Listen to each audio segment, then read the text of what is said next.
episode 21 of In the Abstract, the Lakeland Title podcast. I'm your host, Bryan Jeansonne, the founder and owner of Lakeland Title. And for this episode, we're going to talk about decorating on a budget. And since I don't know much about decorating, I decided to bring in a very special guest. She's a dear friend of mine. We went to high school and college together. So if you need dirt on me, she's the one to contact. She's the founder of Capital Vintage Charm, and that is Stacy Harvie. So Stacy, thank you for coming on the show. We really appreciate it. Bryan, I'm so flattered you asked me. Thank you so much. Why don't you tell everybody what is Capital Vintage Charm? So Capital Vintage Charm is an online retail store. You can find me on Etsy and Cherish. In addition to selling vintage home decor, I also try to educate folks on what I say is identifying, restoring, and decorating vintage. So I try to be a bit of a resource guide as well for folks. I think it's really important to have the story behind the items that you're purchasing and kind of knowing what you're getting your hands on. Besides, it's just sort of a fun way to learn more about the items that are in our homes. All right. So now that we've established you're an expert in the field, why don't you give everybody some tips on how they can decorate their new place without spending too much money? Well, so it's, funny you asked because we bought, so I'm, based out of Washington, D.C., hence the capital, part of my name. And we bought a house about 4 or 5 years ago. And I was kind of stuck in the situation where we had just bought this house and we're kind of house poor. And now I needed to furnish it. So I really kind of started resourcing the way that I know how to, and that is secondhand furniture. And started scouring the areas or the area for various finds. And I'm proud to say that 90% of my house is secondhand. And the remaining 10%, I just haven't had a chance to replace yet. So I would suggest a couple of different avenues to look for various home decor. My very favorite place is estate sales. And I think estate sales can be a little bit overwhelming if you are new to it. I think it's kind of hard to make yourself do it the first time. My tip for getting started on the estate sale scene is not to go first thing on Friday morning. That's usually when they start. That is when the antique dealers are going to be there. And the experts. So that is incredibly overwhelming. Usually the items are 50% off on Sundays, just depending on which estate sale company you see. So that's where you're gonna be able to find the best bargains. I think Saturday afternoon is probably the best time to go for a beginner. It's kind of in the middle. There's still gonna be items left that weren't picked up by the antique dealers. But it's not going to be super picked over like maybe it would be on Sunday afternoon. My second favorite place is Facebook Marketplace. Yeah. I think it is a resource like nobody's business. I mean, the amount of things that you can buy secondhand on there is astonishing. Oh yeah, I've gotten some great stuff off Facebook. Have you? Oh yeah. Mm-hmm. Because I like that. I like a lot of that old kind of mahogany Chippendale stuff from the 80s that a lot of people are getting rid of, but it's still in great shape. And it's mahogany, so you can't go wrong with that.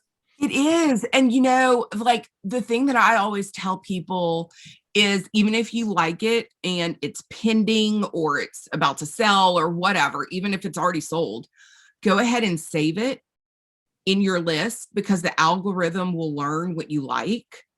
And so when you go on Facebook Marketplace, it's going to have all the things that you want. So the algorithm will learn what your style is, basically. It's dangerous. And now they ship. Have you ever got anything shipped? No, the only stuff I've gotten has been local. So that's... Oh, yeah. So now that they ship, I'm like buying myself napkin. I mean, it's so dangerous. It is so dangerous. But yeah, you're right about that algorithm. They do find out exactly what you like and start tailoring stuff to that. I know, but it's so great because, like if you I love bamboo. I love burned bamboo, vintage bamboo furniture. So that's something I search for a lot. And I have a listing that I've saved. But if something snuck by me or, I see something that maybe they didn't know it was bamboo, I'll go ahead and save it. So then the algorithm, whenever I get on my marketplace homepage, will show me all those types of items. I call myself a grand millennial. I'm actually a great grand millennial because I'm too old to be an actual millennial probably. So I'm a great grand millennial. Yeah, we're in that weird generation that's just like right on the cusp of Gen X, but right before millennial. So we're just in that weird spot. I know, right? So anyway, I like a lot of the old, the things that we probably had in our grandmother's home. And that's another place to look. Go raid your parents' house. Go grandmother's house, Yeah, pop up in the attic and see what's rolling around up there. It is. It's wild, the things that have come back. I think it's a testament to, this generation and wanting to kind of preserve family memories. And, I think that right now there's a huge swing in sustainability too. And I think that that's really great that we're making sure that these pieces don't end up in landfills. I love this swing that we're seeing right now on vintage pieces. Yeah, no, and one of the things for me was that the stuff they're making now, it's more expensive and doesn't seem to be as good of quality as the old stuff. So you're kind of you're so much better off getting the older stuff just because you're getting something that's more well made, cheaper, and better quality. It is. You're so right, Brian. I think I always tell people, or I'm often asked what the biggest mistake is that people make in secondhand shopping. And I think it's people underestimating how inexpensive it is to fix something. So, if you find a really good price on like an antique table and it's all scratched up, it's not that expensive to get it refinished. And usually you can look around and find somebody to help you do that. And you've still saved a fortune. That piece will last forever. It's going to last so much longer than a, West Elm table will, because the craftsmanship was just, amazing. Even if you're not a DIYer, I mean, I think that there are so many easy products that you can use to clean things up. I tease that one of my favorite things to use when I get something home from a thrift store or a estate sale or whatever is the Mr. Clean Magic Eraser. Oh yeah. I mean, that bad boy can work some magic. I can get paint off, furniture legs with it, scratch marks off chairs, wooden chairs and stuff. Well, it's basically like a very fine sandpaper, basically. So good. It's my absolute favorite. Anyway, so, I think that looking around at places like that, and then the last place that I think is a great resource, just to kind of circle back on that, is auctions. I think, again, that can be overwhelming, but so many things right now are online because of COVID. And I think that these auctions, really drew in people during COVID when people couldn't leave their homes. So you've seen a lot of price increases over there on the auction scene, just because they kind of captured that audience. The buyer's premium, which is what you pay the auction house, in addition to the items, the item price, that's gone up a lot. But there are still a lot of good deals to be had at auctions, and a lot of them ship or have shipping partners. So even if you're looking at I'm in DC and I'm looking at an item in New York, I can have it shipped to me. Okay. So that's a good resource too. Okay. So what are the things that you search for on Marketplace? What terms do you use? It just kind of depends. I was looking for a console table, and so I just kind of searched like mahogany Chippendale console. Love it. And I think the pop right up. I think the less terms you use, you get the better deals. Because think about it. Anybody who knows what they have is going to know what to charge for it. Yeah. Mm-hmm. So if you put in, whatever, French, whatever, then it's over. But if you put in old chair, you're probably going to get a really good deal on what you're looking for. It just takes a little bit more of a hunt. Oh yeah. Mm-hmm. And also I like on Facebook Marketplace, you can kind of check out the person too, because that was a concern for me. If I'm getting local delivery, and so I could check out and say, oh, we've got friends in common, so this person's probably safe and they probably take good care of their stuff. And exactly, because you never know what you're going to get, like where these, what kind of items are coming from the homes. I am definitely allergic to cats. So that's usually a question I have to ask if I'm buying like furniture or something from them to make sure that they don't have it, because there's not enough cleaning in the world that I can get the cat hair out of furniture. Oh yeah, same here. Or smokers, like that stuff stays in the furniture. So you have to ask those questions before you purchase. Oh yeah. So now let's say somebody's found that great piece, on Facebook Marketplace or at the estate sale. What are some tips you have for maybe cleaning that piece and making it look brand new, other than the magic eraser? Magic eraser. I think that Old English wood cleaner is a gem. It is truly a gem. That stuff can shine up the dirtiest looking wood pieces. For fabric, I think if it's a real mess, you should probably take it to get it professionally cleaned. I'll tell you, I've got like one of those Bissell pet stain cleaners, and I can get so much dirt out of chairs and stuff using that. Okay. I'm trying to think different things that I use. For serving or for flatware and silver, Peak is what I use. It's a cleaner. It's the best. That stuff cleans everything. It really does. I mean, I like a product that I can buy one of and it cleans, pewter, brass, silver, everything. So those are kind of like my big ones.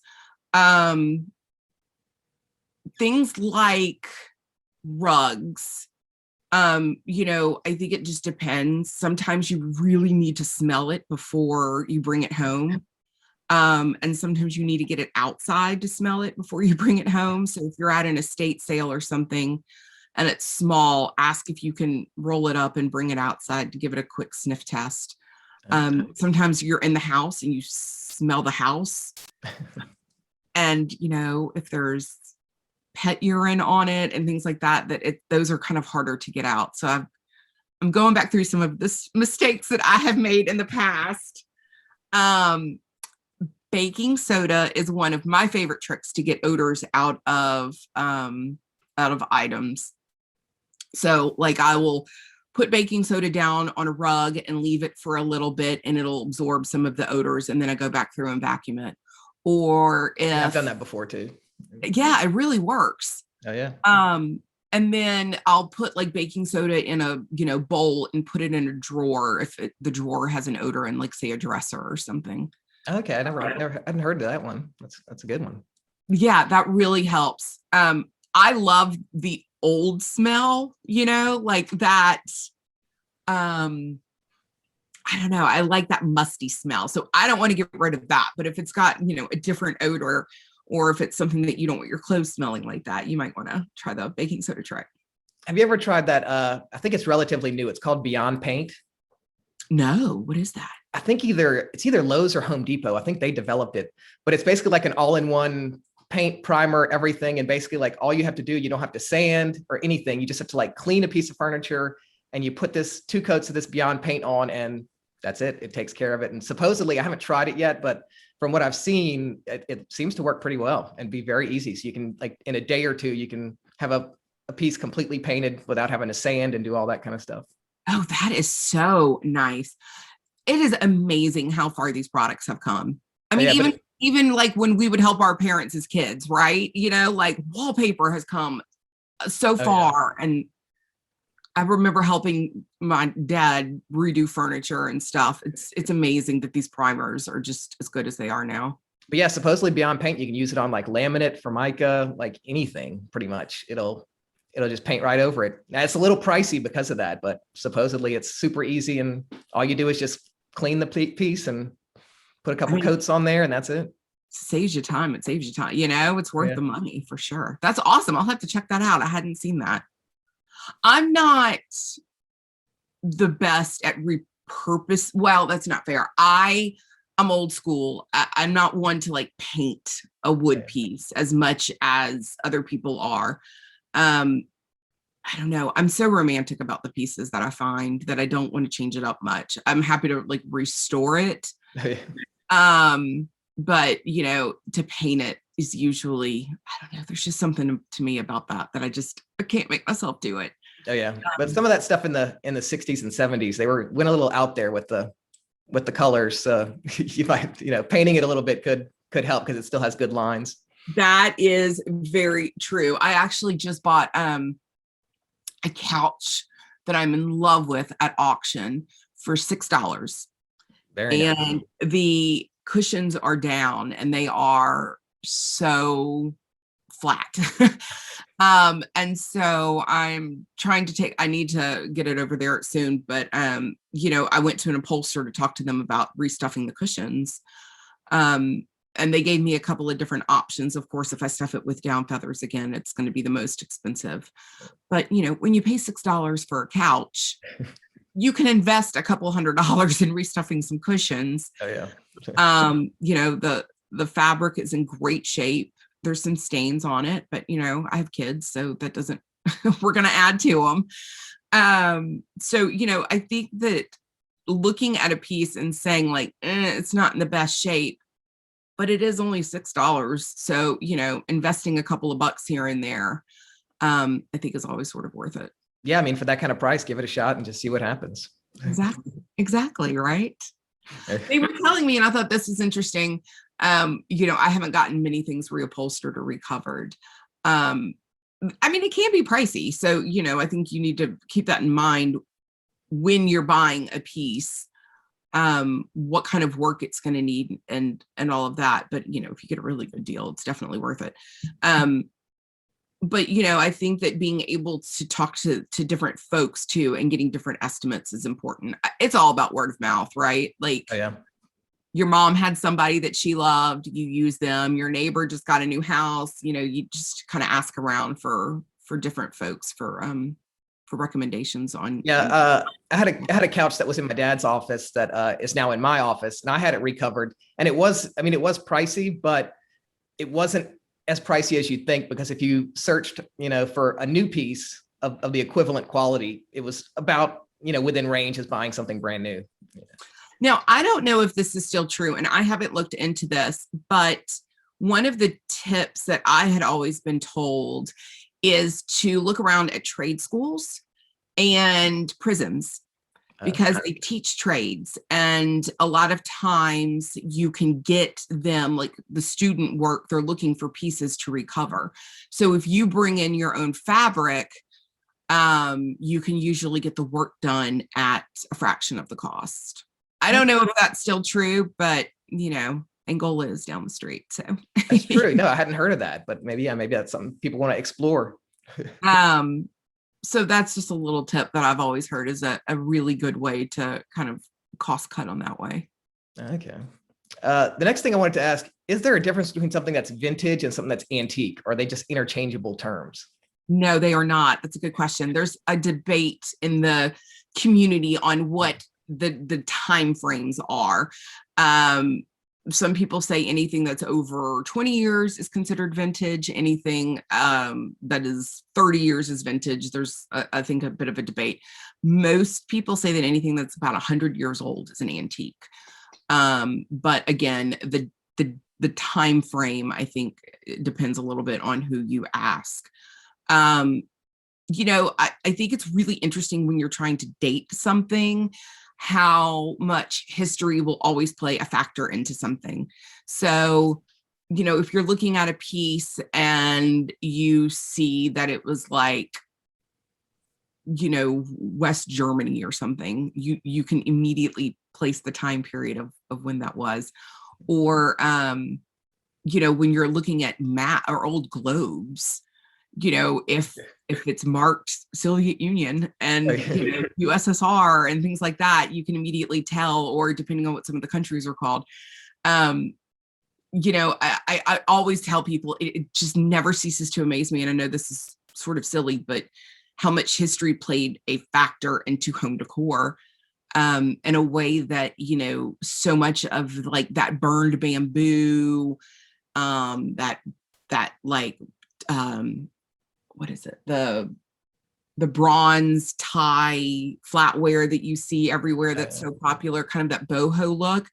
A lot of that was brought back home by soldiers when they were placed over there during wars, as presents to their brides. I actually found, being in DC, it's very transient and it's very, very military heavy up over here. And I found this bird cage in an estate sale a couple of months ago, and it's from Japan. And I love asking stories when I'm there about the piece and, how did it get here? Or who was it for? What was it used for? You always get the best stories, especially if there's like a family member that's there. And it was a military official who was stationed in Japan and brought the bird cage home for his wife as a present. And I just love looking at these pieces and thinking, this is so great. This was such a sweet gesture by this husband for his wife, or, so many of these old things that you see are just crafts that aren't done anymore. So many of these, like, I found a handmade rug that a woman made for her husband as their wedding present. It's just so sweet to think about these people who spent time making these things. Oh yeah. And it's great to give them new life. Exactly. And save yourself some money at the same time. Exactly. So you can do your house with it. And then when you have people over and you entertain, I just go through and tell stories the whole time. And it's so fun to be able to share that with folks. This was my grandmother's, or I found this at this place. Here's the story behind it. I often tease that I walk into an estate sale and I immediately picture the family having Christmas dinner at the table, and I can see the china out there, and I don't know, it was just very sweet. And the family was very proud to have everybody at the table. And I don't know, it's just sweet to kind of keep those stories alive. Oh yeah, absolutely. So what kind of vintage items do you see, like kind of the up and coming stuff, the stuff that's starting to trend right now? Do you have any thoughts on any of that? Well, I do. And, it's interesting right now because I think that, like I said, for a while we'd seen the vintage, scene kind of explode. I think COVID really, really, really made it explode. Because of all of the supply shortages right now, the lead time on furniture is just insane. Oh yeah. So like you said earlier, we've got these gorgeous pieces that are already made, sitting in, somebody's home or whatever, ready to purchase. So that's really exploding. People are saying that, the heavy wood is coming back. At my house and in yours, it never went away. Yeah. And then, I think that you'll start seeing a lot of the 80s coming back. Oh, love it. Love it. I know. There's a huge trend right now on kind of maximalism. So making, mixing lots of patterns together. I think that we're kind of getting away in the design world as far as vintage. In some of the more stark pieces. I think there's also a bit of a debate right now on, mid-century. It's just not going away. As much as people who may be tired of looking at it, it's perpetually popular. I think that some of the heavier like woods, like I said, are becoming more popular, and not just that like mid-century teak. Okay. So my mahogany stuff I like is going to be harder to find. That's right. So you better start buying it up now. Oh, yeah. Well, and that kind of segues nicely into what do you see as like stuff that's kind of peaked and is now kind of on the downtrend?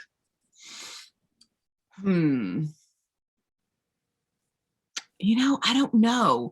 It's hard because, so many people collect vintage things. And so I don't see that the collections have necessarily gone down. Gosh, that's a really good question. I'm not sure. I'm seeing an uptick in a lot of things like plates. In my shop, I'm selling a lot more plates and table decor, but I think that has to do with people entertaining again. Okay. I think that there are things like that I see trends in. Obviously that was not selling during COVID because nobody was having anybody over at their house. But design wise, I'm not sure, Brian. That's a good question. Maybe this stuff just gets a following and just never kind of really goes out. It kind of does. And I think people just sort of fall in love with it. I don't collect a lot of things, but I find that even if I find it and put it in my shop, collectors, love it. Okay, so this has been very informative. Where can people find Capital Vintage Charm so they can follow all your great content? Because the Charm School stuff is awesome. I love that. You were so sweet, Brian. Thank you. If I can ever get this year off the ground, I plan on doing a bunch.